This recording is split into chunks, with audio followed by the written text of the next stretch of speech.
un nuevo bloque de géneros en Pensar en Nada.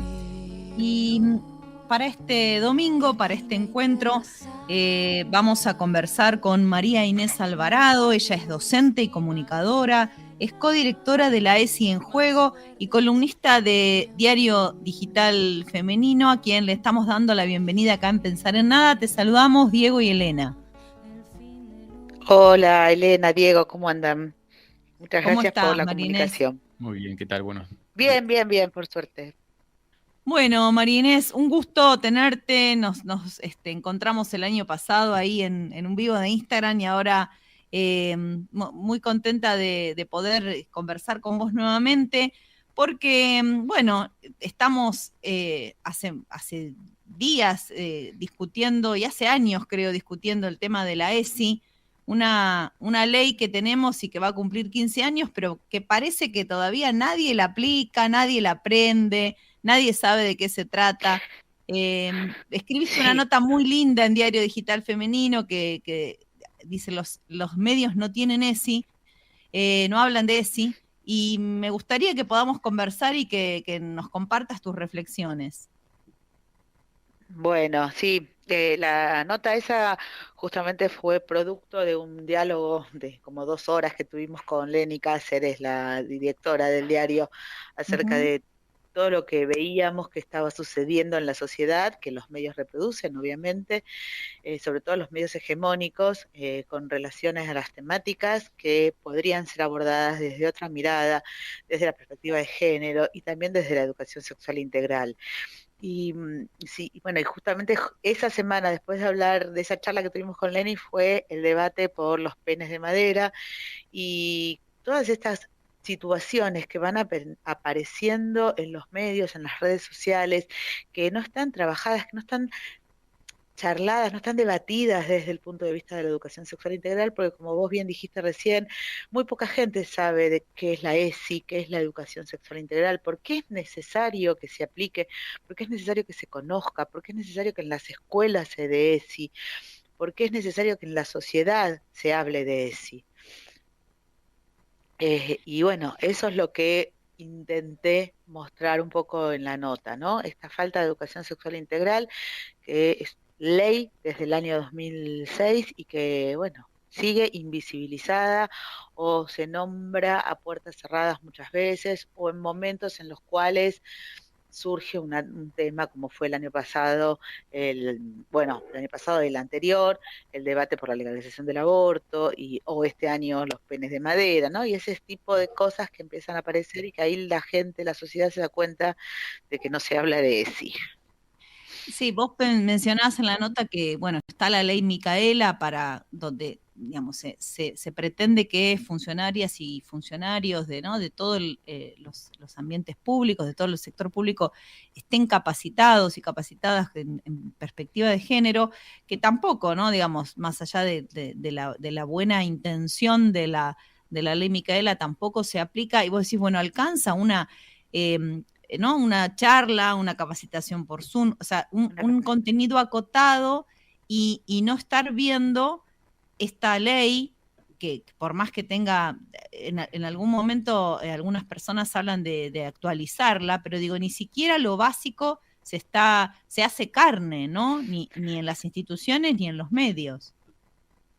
Exacto. Bueno, el tema de la ley Micaela es interesantísimo. O sea, fue una ley que surgió para un problema puntual, que era como los medios abordaban, los medios no los medios en realidad, los sistemas públicos, los poderes ejecutivo, legislativo y judicial abordaban el tema de las violencias hacia las mujeres, los femicidios, y es como, bueno, en este momento necesitamos esto, es urgente que se capaciten una ley para esto. Perfecto, listo, está bien, no está mal, pero ¿por qué es necesario armar una ley en un momento puntual para capacitar a los poderes del Estado si tenemos algo mucho más macro que es la ley de educación sexual integral? ¿Por qué desde la ley de educación sexual integral no se promueven políticas públicas para visibilizar estas temáticas en todos los ámbitos de la sociedad? Quedó restringida a los ámbitos educativos, se da poco, no voy a decir que se dé mal, pero sí se da poco, ¿sí? y bueno, y no llega después a cumplir con la gran necesidad que tenemos a nivel social de capacitar gente. Entonces la ley Micaela ayuda, pero es una un pequeño primer paso. Después, ¿qué pasa con esa gente que se capacita en una, como dijiste vos, en una charla por Zoom, en una intervención tal vez en un momento determinado y no se generan después otras estrategias? Está perfecta la ley Micaela, pero hay que ayudarla, hay que acompañar con otras acciones, ¿cierto? Ujú. Te quería hacer otra pregunta, ¿no? ¿Cómo pensás? Porque en la nota también va señalando cada uno de los temas, ¿no? Que nosotros vemos que están maltratados o invisibilizados, ¿no? En los medios, como la desaparición de niños y niñas cada día, las cifras de femicidio, el horror que significó o una banalización, por ejemplo, del DNI no binario. Y vos en todas la respuesta es falta de sí. ¿Cómo, como diagnóstico es medio desesperante, pero está bueno lo crítico, pero digo, bueno, ¿por dónde empezar? ¿Qué se te ocurre? Bueno, vos conjunto a Leni son directoras de la ESI en Juego, que es un espacio de difusión, pero digo, ¿qué está faltando o por dónde, además de este espacio, ¿no? Y de replicar, ¿por dónde se te ocurre que se puede ahí incidir? Bueno, en primer lugar, en las escuelas o sea, en las escuelas para ir generando los espacios de promoción de derechos de niñeces y adolescencias, pero en segundo lugar, en las escuelas o en las tecnicaturas de periodismo, en la formación de las personas que son generadores de opinión. Yo cuando hice la nota no había pasado todavía el escándalo con Florencia Peña y todo lo demás que fue esta semana.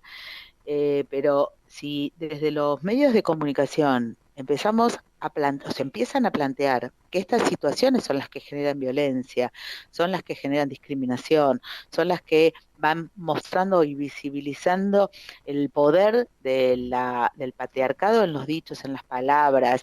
Si los periodistas, las periodistas tuvieran la posibilidad de pensarlo, no visibilizarían los temas de la manera en que se los visibilizan. Se haría una autocrítica, se trataría de pensar, no se trataría, pensarían de una manera diferente al momento de anunciar las noticias y no entrarían en el mismo juego de tantos políticos, bueno, de tanta sociedad misógina, ¿no es cierto? No hablo Ujú. solamente de los políticos. Yo creo que la gran respuesta sería esto, empezar a ver desde cómo se forman a las personas que están visibilizando las cuestiones a través de los medios, en primer lugar. Porque yo lo que creo y lo digo como docente, formadora de periodistas, porque trabajo en la formación de técnicos profesionales y es todo el tiempo desarmar discursos misóginos, discursos de discriminación, discursos de odio, discursos patriarcales. Y a veces es una lucha que hacemos, no digo que la hago sola, pero que hacemos en soledad, porque no se generan desde muchos ámbitos la posibilidad de luchar contra todo esto. Recién ahora estamos como pudiendo insertar en los institutos de formación técnico profesional el tema de la ESI. En uno de los institutos donde yo trabajo, venimos desde hace 3 años trabajándolo, pero en otros no. Entonces, ahí creo que está el error, ¿no? En no obligar a este tipo de instituciones. Ya, yo hablo desde el punto de vista que me compete a mí, que es el periodismo, pero así como hablo del periodismo, también deberíamos hablar de otras carreras y de otras instituciones de formación técnica, en donde también es necesaria la ESI. Ujú. Que no quede, o sea, me parece como que se insiste mucho que la ESI tiene que estar en la escuela, en la escolaridad inicial, primaria y secundaria, y, y ahí se termina, ¿no? Si la educación es permanente y la gente sale de la escuela, los jóvenes y adolescentes salen de la escuela y siguen estudiando. Bueno, ¿es dónde está la ESI en esas instituciones? Ahí es donde falta. Y ahí es donde se hace más necesario para que en la sociedad se empiecen a visibilizar estos temas. Sí, te estaba escuchando ahí, María Inés, y nada, estaba tratando de pensar en contexto, sobre todo también por los lugares donde uno transita.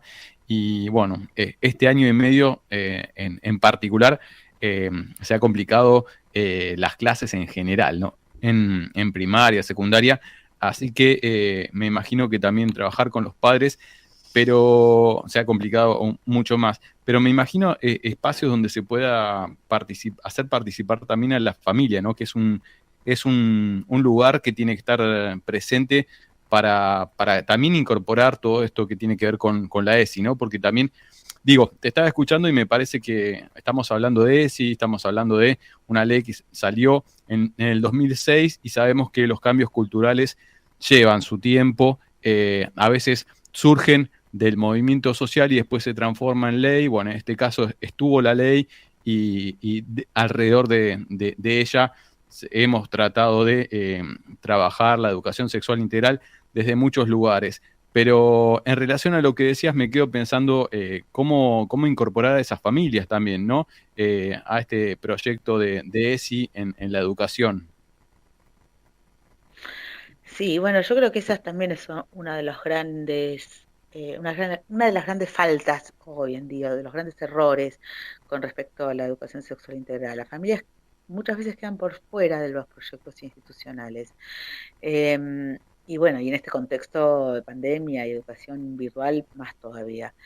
Em, Tal vez se las involucra en inicial, en primaria, pero hay una realidad, que es que las les adolescentes llegan a la secundaria, a la educación media, y las familias desaparecen de la escuela. Entonces ahí es donde se hace muy difícil también encontrar de qué manera llegarles a las familias, ¿no? Sabemos Claro. muy bien que en la adolescencia, mientras más lejos estén mamá y papá de la escuela, mejor, ¿no es cierto? Y Ujú. eso también imposibilita mucho el acceso a las familias. Y más allá de las resistencias que hay, todavía hay muchas familias. Nosotras estamos acá bueno, en la ciudad de Buenos Aires, en el Gran Buenos Aires, digamos que tenemos como un acceso un poco más grande a lo que tiene que ver con la educación sexual integral, y estamos dentro de toda situaciones en donde todavía se pueden visibilizar y hablar de estos temas. Es fuera de los centros más urbanos más importantes, es todavía más difícil el acceso a las familias, el acceso bueno, lo vimos en pandemia con el problema que hubo con el acceso a la escolaridad a través de la virtualidad. Entonces, si pensamos desde ahí, es muy difícil también pensar en que las familias puedan llegar a acercarse a las escuelas a hablar de ESI. Claro, claro. Sí, bueno, no, queda largo el tema, muy interesante. Mientras te escuchaba, me imaginaba un montón de alternativas que podrían ser, pero va a llevar su tiempo. Me acordaba, por ejemplo, como los cupos de contenidos específicos en programación premium, ¿no? Como digo, como hubo en algún momento spots que se preparaban para que aparezcan en los partidos más importantes, como por ejemplo un superclásico. Pero digo, pensar contenidos que cada tanto haya spot de ESI en programas de prime time, de radio, televisión, como para acompañar todo esto que venimos haciendo también los medios populares, comunitarios, alternativos, que sí tratamos de incorporarlo, ¿no? Pero bueno, me imagino que es un trabajo a mediano y largo plazo también. Sí, ay, perdón, me atoré. Tranquila, Un vaso de Sí, agua. tomás obviamente, es vaso, que tenés un vasito de agua ahí. Estamos conversando con María Inés sí, sí, ya está. Alvarado. Vamos a despedirla y agradeciéndole. Yo le invito a todos y a todas a que, bueno, sigan la página, además de Diario Digital Femenino, donde están estas columnas y otras muy interesantes, a la ESI en juego, y podamos seguir pensando alternativas a cómo implementar y a que se haga, a que sea, digamos, ya es ley, pero bueno, que sea vivida por todos y todas y nos ayude a mejorar no solo la comunicación, sino las trayectorias de niños, niñas, adolescentes, ¿no? Sobre todo, que son por ahí donde tendría que estar nuestra mayor preocupación. Te agradecemos, María Inés, esta comunicación. Espero que Gracias, estés ahí bien. está, ya recuperé la voz. Ay, Así que les bueno, agradezco a ustedes el llamado y me quedé pensando en lo que dijo Diego. Realmente spots serían una buena manera de generar políticas, de llamar la atención hacia la ESI. Sería una muy buena iniciativa. Habría que ver de dónde, ¿no? Pero muy interesante. Gracias a bueno, ustedes por el llamado y por seguir trabajando estos temas. bueno, hasta la próxima, María Inés. Un abrazo. Un Era, abrazo. era María Inés Alvarado, comunicadora y docente, para cerrar este bloque de géneros en Pensar en Nada. Porque unidas nos sabemos fuertes, venimos a luchar porque no seamos invisibles.